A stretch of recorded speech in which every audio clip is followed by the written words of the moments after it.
रहने दो। Integrated farming मतलब केवल अनाज से काम नहीं चलेगा, अनाज के साथ थोड़े से में फल भी, सब्जियां भी, मछली पालन, पशुपालन, मधुमक्खी पालन, कृषि वानिकी, अलग अलग गतिविधियां करनी पड़ेगी। दो तीन चार गतिविधियां किसान करेगा तो निश्चित तौर पर आमदनी बढ़ेगी। तो एक इंटीग्रेटेड, और मैं आईसीआर से भी कहता हूँ कि इंटीग्रेटेड फार्मिंग के जो मॉडल आपने बनाए हैं वो केवल मॉडल ही न बने, वो किसानों को प्रेरित कर पाए। मैं माननीय कृषि मंत्री गणों से भी आग्रह करता हूँ और सभी अधिकारी मित्रों से कि इस पर बहुत गंभीरता के साथ काम करें। केवल एक फसल नहीं, अलग अलग चीजों में किसान को हम प्रेरित करेंगे, ये भी करो ये भी करो। सचमुच में इसी खेती में दुगनी आय की जा सकती, जो हमको करना है। आज दूसरी हमारे सामने चुनौती है, और वो चुनौती है हमारी खेती बचाने की, खेत बचाने की। केमिकल फर्टिलाइजर का यद्यपि पूर्वी भारत में कंपैरेटिवली कम, लेकिन फिर भी कहते कि असंतुलित उपयोग हो रहा है। मिट्टी के तत्व कौन से जाने बिना डाले जाओ खाद, उसके कारण खर्चा भी बढ़ता है, उसके कारण जमीन का स्वास्थ्य खराब होता है। और इसलिए हम संतुलित खाद के उपयोग पर कैसे किसान को ले जाए, प्रेरित करें। जो जरूरी है वो डालें, लेकिन अनावश्यक डालने से माटी का स्वास्थ्य भी खराब होगा और धरती आने वाली पीढ़ियों के अन्न उत्पादन करने से इनकार करेगी। हमको उस दिशा में जाना है। प्राकृतिक खेती प्रधानमंत्री जी के फोकस का इलाका। मैं नहीं कहता कि किसान पूरे खेत पर प्राकृतिक खेती करे, लेकिन मंच भी यहां बैठा हुआ है, हम लोग तय करें कि जमीन के एक हिस्से में प्राकृतिक खेती करें। 5 एकड़ है तो 1 एकड़ में करें, आधा एकड़ में करें। और यहाँ तो हम भी सब किसान ही बैठे, हम तो कम से कम तय करें जो किसान है कि हम अपने जमीन के एक हिस्से में प्राकृतिक खेती करके बताएं। तो मंच अगर करेगा तो नीचे भी करेंगे। महाराज साहब भी मुस्कुरा रहे हैं थोड़े, क्योंकि खेती बाड़ी उनके पास भी जरा लंबी चौड़ी है। तो प्राकृतिक खेती की दिशा में हम लोग ले जाने की कोशिश करें, धरती को बचाना। हम लोग 1 जून से शुरू करने वाले खेत बचाओ अभियान, और उसमें हम ये जागरूकता पैदा करेंगे संतुलित खाद का उपयोग। जानकारी किसान के पास तक ठीक पहुंचनी चाहिए। नहीं तो अभी ये होता रामलाल डाल रहा तो श्यामलाल भी डाल रहा है। अब रामलाल की जमीन अलग है, श्यामलाल की जमीन अलग है, लेकिन डालना बराबर है। तो हमको उस पर ध्यान देना पड़ेगा। तीसरी चीज ये हम सबको सोचना पड़ेगा, ये फर्टिलाइजर का उपयोग खेती के अलावा सब्सिडी वाले फर्टिलाइजर का उपयोग और कहीं नहीं हो, ये डाइवर्जन हो जाता है, डाइवर्ट नहीं होने देंगे। और ऐसा आपको कड़ी कार्रवाई, क्योंकि किसान के लिए सस्ता खाद 266 की यूरिया की गोली, 1350 की डीएपी की गोली। अब आपको पता अभी 41,000 करोड़ रुपए की कैबिनेट ने खाद की बढ़ती कीमत किसानों पर उसका बोझ ना है, इसलिए अभी 41,000 करोड़ रुपए दी है, क्योंकि अंतरराष्ट्रीय से महंगा हो रहा है खाद, मिलने में कठिनाई जा रही। मुझे बताती हो कोई सब कुछ नहीं, भारत सरकार पूरे प्रयत्न कर रही है कि कहीं से जहां मिले वहां से लाए, किसान को कमी नहीं आने देंगे। लगे हम लोग, लेकिन तो है अंतरराष्ट्रीय परिस्थितियों के कारण। तो उस दिक्कत में हम कम से कम खाद फालतू तो नहीं डालें, अनावश्यक तो न डालें, ये हम सबको करना पड़ेगा। एक चीज और जो बड़ी आती है, मैं सब अधिकारी मित्रों से भी कहना चाहता हूं, वो है घटिया खाद, नकली पेस्टिसाइड। नकली भी मैं कह रहा हूं, कई जगह उसमें पर्याप्त तत्व होते नहीं है और भरी बोरियों में दे दिया किसानों को। किसान डाल रहा है, फायदे नहीं हो रहा, पैसा ज्यादा लग रहा है, लागत बढ़ रही है, और पता चला कि जो वायरस है, बैक्टीरिया है, इल्ली है, बाकी मर ही नहीं रहे। ये नकली के खिलाफ अभियान है, व्यापक पैमाने पर अभियान। नकली करने का कारोबार करने वालों को किसी कीमत पर नहीं छोड़ेंगे, उससे बड़ा अपराध कोई दूसरा नहीं हो सकता। अभी हम संसद के अगले सत्र में पूरी कोशिश कर रहे हैं पेस्टिसाइड एक्ट और सीड एक्ट नया लाने। जनता की राय हमने ले ली है, क्योंकि अभी तो 1968 का कानून लागू है जिसमें 1,500 रुपये जुर्माना होता है। तो नकली करने वाले को, बेचने वाले को क्या फर्क पड़ता है, दो 1,000 रुपये और फिर नकली बेचो। कड़ा कानून भी बनेगा, लेकिन कार्रवाई भी कड़ी होनी चाहिए और वो राज्यों को करनी पड़ेगी। केंद्र के पास अमला है, वो काम हमको करना पड़ेगा। दलहन मिशन की बात अभी यतीश कह रहे थे, तिलहन मिशन की बात। अब ये पूर्वी क्षेत्र है जो हमारे देश का, ये दलहन के लिए आदर्श है। और फिर दलहन मिशन को हम कैसे कामयाब बनाए? और दलहन मिशन कामयाब तब बनेगा जब किसान जो दाल पैदा करता है उसको भी हम खरीदने का काम करें। तो खरीद के सिस्टम को और बेहतर, दलहन तिलहन के पीएम आशा के अंतर्गत उसको और बेहतर बनाना पड़ेगा। अभी उड़ीसा ने भी खरीद शुरू की है, छत्तीसगढ़ ने भी शुरू की है, बिहार ने भी इस बार शुरू की है खरीद। लेकिन कई बार लगता है कि धान की खरीदी तो सुनिश्चित है, अब हम अरहर पैदा करें, तुअर पैदा करें या मसूर पैदा करें या उड़द पैदा करें तो बिकेगी कि नहीं बिकेगी पूरी।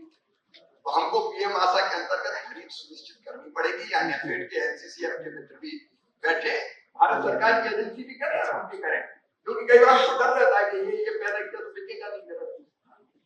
तो हमको दलहन मिशन को, तिलहन मिशन को, इसको भी कामयाब बनाने का पूरी ताकत के साथ काम करना है। और मुझे लगता है नए प्रयोग जितने, रिसर्च, अनुसंधान, शोध, मैं 5 राज्यों से कहता हूं, आग्रह करता हूं कि आप आपके यहाँ जो समय उपयुक्त समझे आप विकसित कृषि संकर अभियान बनाइए। क्योंकि पिछली बार हमने एक बनाया था तो अलग अलग मौसम और परिस्थितियों के हिसाब से वो एक समय ठीक नहीं होता पूरे देश में, इसलिए आप पर छोड़ा है। भारत सरकार के पास, आईसीआर के पास, हमारे केवीके के मिला के 16,000 वैज्ञानिक, हम इनको खेतों पर भेजना चाहते हैं। आप जो 15 दिन तय कर ले, 20 दिन तय कर ले, उस समय हमारे वैज्ञानिकों की टीम आपके राज्य में आएगी और आप जो कार्यक्रम बनाओगे किसानों को समझाने का। रिसर्च और अनुसंधान सीधे किसान के पास पहुंचना चाहिए। तो उसमें भारत सरकार आपके साथ कदम से कदम और कंधे से कंधा मिलाकर काम करेगी। अवधि आप तय करें, उसमें थोड़ा समय मुख्यमंत्री जी भी देंगे, थोड़ा कृषि मंत्री देंगे, बाकी लोगों को लगाएंगे तो ज्यादा प्रभावी बन जाएगा। लेकिन हम चाहते हैं हमारा रिसर्च, शोध और अनुसंधान नीचे किसान के पास तक पहुंचे, तत्काल उसको लाभ मिले। और इसलिए कुछ राज्यों ने भी पहल की, गुजरात का बनाया, यूपी ने बनाया, हमारे वैज्ञानिक बात। वैसे ही 1 जून से जो हम तय कर रहे हैं खेत बचाओ अभियान, उसमें हम ये सब चीजें कर सकते हैं। हम आधुनिक टेक्नोलॉजी की जानकारी भी दे सकते हैं, हम योजनाओं की ढंग से जानकारी दे सकते हैं। 1 जून से 15 जून तक सोचा हुआ हम दलहन तिलहन मिशन के बारे में भी बता सकते हैं, तो किसान को जागरूक करने का काम उसमें हो सकता है। तो इन सब विषयों पे जैसा मैंने कहा कि हम चर्चा करके फैसला करें। एक और मैं आग्रह करूंगा, फार्मर आईडी तेजी से अब बनाने का काम चल रहा है। ये फार्मर आईडी बहुत जरूरी है। फार्मर आईडी का मतलब है कि किसान के सारा विवरण एक ही जगह आता है। उसके पास जमीन, उसके पास परिवार के सदस्य, बाकी संपत्ति एक जगह फार्मर आईडी। उसका फायदा क्या होगा? उसका फायदा यह होगा कि अगर वो बैंक लोन लेने जाएगा तो अभी तो कागज ये ले आओ, वो ले आओ, वो ले आओ, कागज के भटकता फिरता है और कई बार उसको भेंट पूजा भी चढ़ाना पड़ता है। फार्मर आईडी अगर उसके पास है तो सारे विवरण एक ही जगह है, 1 मिनट में 2 मिनट में बैंक लोन सैंक्शन कर सकता है। अभी खाद के वितरण का हम सोच रहे हैं कि डाइवर्ट ना हो, सीधे किसान के पास जाए, तो फार्मर आईडी का उपयोग हम करना चाहते हैं ताकि फार्मर आईडी किसान के पास संपत्ति का पूरा विवरण है। हमको पता है कि जमीन कितनी है, फार्मर आईडी में अगर 2 हेक्टेयर जमीन है तो कितना खाद लगेगा हमको पता है। हम कहेंगे भाई इतना खाद ले जाओ, उससे ज्यादा जरूरत पड़ेगी तो कॉपी करेंगे, लेकिन हम कहेंगे जरूर कि 2 एकड़ जमीन है तो मिट्टी में तत्व जो है उसके हिसाब से इतना खाद लगेगा। छत्तीसगढ़ ने फार्मर आईडी में बहुत बेहतर काम किया, 82.76% लोगों के फार्मर आईडी बन गए। बिहार में भी 56% के बने, उड़ीसा में भी काम तेजी से चल रहा है, 28.13% के बने। झारखंड और पश्चिम बंगाल में भी शुरू नहीं हुआ फार्मर आईडी का। मैं दोनों राज्यों से कहूंगा कि फार्मर आईडी के काम को तेजी से पूरा करे। ये किसान तक बिना परेशानी के सीधा, बिना समय लगाए लाभ पहुंचाने का सबसे प्रभावी माध्यम है। और ये इस पे हमको तेजी से काम करना चाहिए। हॉर्टिकल्चर पर विशेष रूप से ध्यान देना। जैसे आज आम की किस्मों मुख्यमंत्री जी के साथ हम देखते हुए चले आ रहे थे, आनंद आ रहा था, इतनी आम की किस्मों उड़ीसा में पैदा हो गई। सच में हमको अब ये उच्च मूल्य फसलों की तरफ जाना ही पड़ेगा, ले जाना पड़ेगा। हम एक्सपोर्ट के लिए भी या एपिडा के मतलब एक्सपोर्ट के लिए कोशिश करेंगे। उत्तर प्रदेश के साथ अभी मिलकर एक्सपोर्ट कैसा पड़े यूपी का, हम उड़ीसा के साथ भी मिलकर काम करेंगे, हम बिहार के साथ भी काम करेंगे, छत्तीसगढ़, बंगाल, झारखंड सबके साथ एक्सपोर्ट हमको करना पड़ेगा। ज्यादा मूल्य मिले तो सारी दुनिया में कई जगह जरूरत है, लेकिन उस क्वालिटी का हमको बनाना पड़ेगा।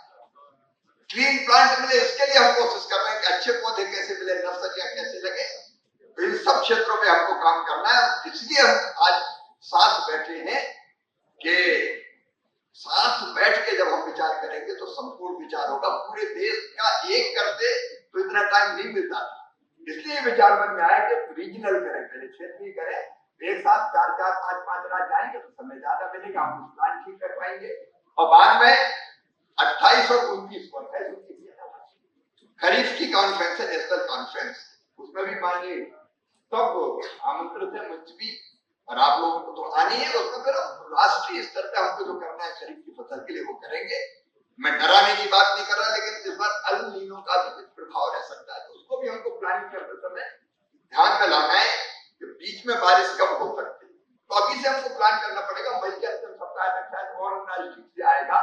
इस बार उस प्रभाव के कारण बारिश अभी पहले आ जाएगी, बीच में गैप हो सकता है, तो हमको प्लानिंग अभी से करनी पड़ेगी कि अगर वैसी परिस्थिति है तो फिर कैसी फसलें हम लगाएं कि जो अगर बारिश पे गैप भी हो तो टिक जाए। तो इन सब चीजों पर विचार करने इकट्ठे हुए। शायद मैंने थोड़ा ज्यादा समय ले लिया, लेकिन मैं बोलता हूं तो जीभ से, जबान से नहीं बोलता, मैं दिल से बोलता हूं। कई बार बोलते बोलते भावों का प्रवाह चल पड़ता है, लेकिन अब हम विचार विमर्श करने के लिए, संवाद के लिए मुख्यमंत्री जी के उद्बोधन के बाद